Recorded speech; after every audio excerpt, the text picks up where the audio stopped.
Darren Allison, Interim Chief. I want to begin by saying that the dangers and demands of this profession are real and come with significant sacrifice. Sadly, today, one of our officers paid the ultimate sacrifice. On December 29, 2023, a team of officers were dedicated to an overnight burglary operation.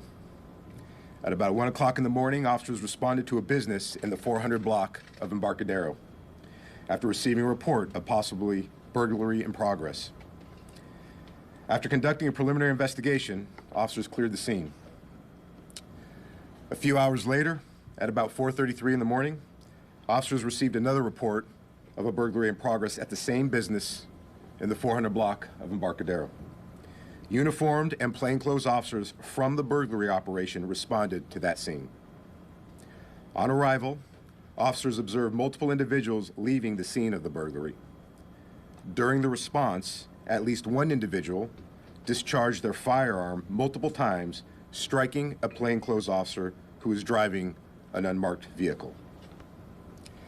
Additional responding officers quickly transported the critically injured officer to an area hospital. Tragically, at 8:44 in the morning, our officer succumbed to his injury. We have officers, including Oakland Police and Alameda County Sheriff Tactical Team, at the scene. We also called in additional officers to follow up on leads to apprehend those individuals involved. Additionally, OPD's homicide team has responded to conduct the investigation. We are asking anyone with video or information on this incident to please contact the OPD homicide section at 510-238-3821. At this time, we are not identifying the officer until all family members have been notified out of respect for the family. The officer has been an Oakland police officer for 4 years. I do want to express my gratitude for the women and men of the Oakland Police Department who responded to the scene and continue to work towards locating and apprehending those involved. I'm also grateful to the members of this department who work hard every day to bring safety to our community. We understand this is a difficult time for everyone, and we extend our heartfelt condolences to the officers' friends, family, and loved ones. Our prayers and support are with them as they navigate through this challenging period. I also want to thank our partnering agencies who have responded and continue to help with this incident.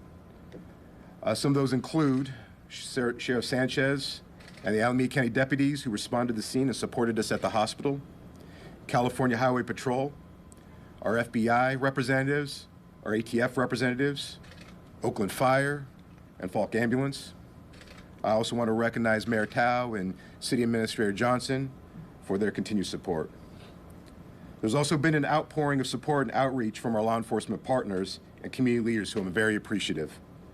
Their support will be important as we recover from this tragedy. And I ask everyone to be respectful to the family and to the members of this department as we grieve the loss of our officer. Any additional details we have to this case will be pushed out through our social media platforms. At this point, I'll turn it over to Mayor Tao.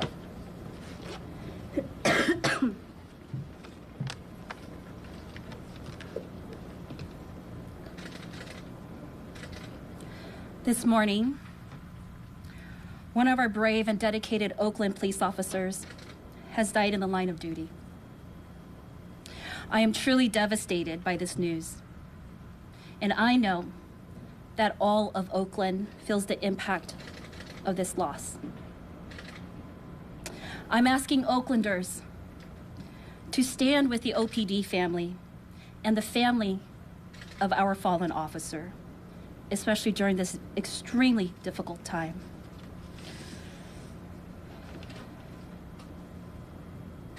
Oakland, this loss cuts deep.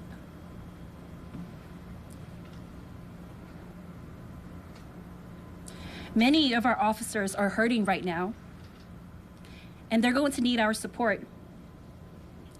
Our community is in shock.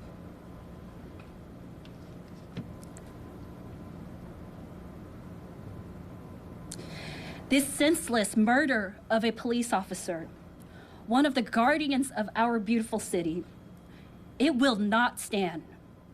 Oakland will work tirelessly with all of our law enforcement partners to find those responsible for this assault on our city and the killing of our officer. We will work together to bring these perpetrators to justice. Oakland has received pledges of support from local, state, and federal law enforcement, and we thank them for that. And finally, I want to say to all of our officers and emergency workers, we appreciate you, we honor you, and we thank you for your sacrifices that you make every single day to keep us safe. We are all united with our grief, and we continue to stand together as one Oakland. Thank you. City Administrator.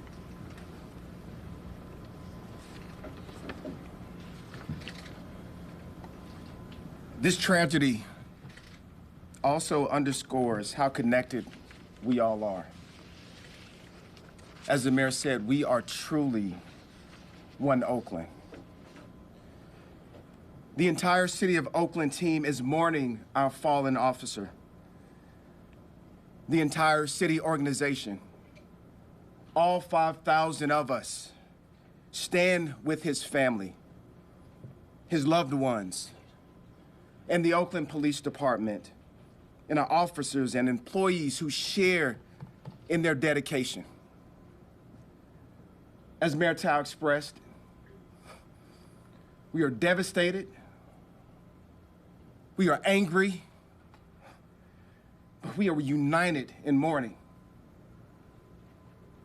This senseless murder underscores the courage and bravery of our officers, and it demonstrates every day that they arrive at work to serve and protect our community.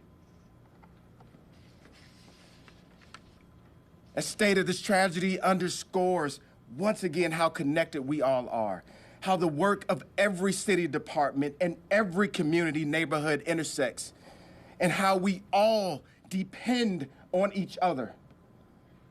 And in that connectedness, I know we stand together.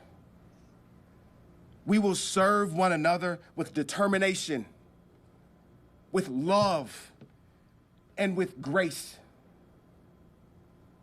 And to all city employees who are hurting today, we see you. We stand with you, and we will dedicate every resource to supporting you. And so I ask everyone hearing this message today to do the absolute same. Please continue to stand with us. We need each other, and we will get through this together as one Oakland. Thank you. Okay, we're going to open up for questions. Again, the questions are for the chief and the chief only. I ask you to raise your hand and we will take yours. And then again, this is limited information we can because this is an ongoing investigation. Starting with Hendry. Chief, can you confirm that this is a cannabis dispensary in progress burglary, and was that Nissan belonging to the officer? So I can confirm that the business that we were looking at, it was involved in the cannabis dispensary business. As far as the details of vehicles that were involved and the forensics, I'm not going to go into those details at this time. Answer. So the area perimeter is still closed off. Is it, obviously you're conducting your investigation, is it into what happened or search for suspects? Do you believe that there's some suspects still in that vicinity? So when we close off an area, it is for both looking at, for those that are involved, that might still be on scene, as well as processing the evidence. Melina? Can you talk anything about how many other officers were there at the operation during the time, and if there was return fire? So there were multiple officers attached to the operation, plainclothes and uniforms. So there were several officers involved in the operation, and no, we did not have any officer return fire. Sarah? You mentioned that when they responded at about 1 a.m. that they cleared the scene. What did you mean by that? And was the officer who was killed driving when he was shot? So to the answer to the first question, we responded. We were able to determine that there was, in fact, a burglary. We took a police report, conducted a preliminary investigation, secured the business, and left. And then it was re-burglarized again later on in the evening, or later on in the morning. And then the second question. The second question is, was the officer shot while they were driving? Yes, they were driving in a vehicle when they were struck. Yes. What can you tell us about the officer, just who he was as a person or his contributions to the department? So as I mentioned, I will not go into the details about the officer, but I will say the officer has been on with us for 4 years and is one of our field team officers who works very closely in the field with some of our other specialized teams. How many suspects in the burglary, and how many are you looking for? So there were several individuals reported as far as being involved in the burglary. Obviously, they are all individuals of interest. I don't have a number to give everybody at this time, but it was multiple, and we are looking for everybody that had any hand and involvement in this incident. Was there surveillance video? Doc? Yeah, I was just trying to find out in terms of surveillance footage, any suspect description or vehicle description you can provide. So you're asking for the public to help and call. Any information you can release to the public so they can actually help and call in. Absolutely, and certainly if we have witnesses to the incident, we definitely want individuals to reach out to our homicide. I will say there is a lot of actionable evidence that we're following up on. I don't want to go into the details as of yet. Obviously, as we get more information due to the very preliminary nature and newness of this investigation, once we need more information from those specific pieces of evidence, we'll then push it out to our community for response. But at this time, anybody that has a witness to it, we're asking to come forward. Sean, did I answer your question? Yes. Was there surveillance at the site? I'll just leave it at there was a lot of actionable evidence. Harry? Was the officer alone in the vehicle when he was shot, and how did he get to the hospital? The officer was with another plainclothes officer, and they were transported to the hospital by other responding police personnel. Time for 2 more questions. Yeah, hi. How did the officers first learn of the original burglary and then the subsequent re-burglary? So the first burglary, we received a call from reporting individuals, good Samaritans in the area that were reporting the burglary, and that's what prompted our response. And I believe, but I can't confirm, that that was the same for the second burglary, but the operation was geared towards responding to the burglaries in the area. Elena, last question. Was the officer? You said the officer was driving when they were shot.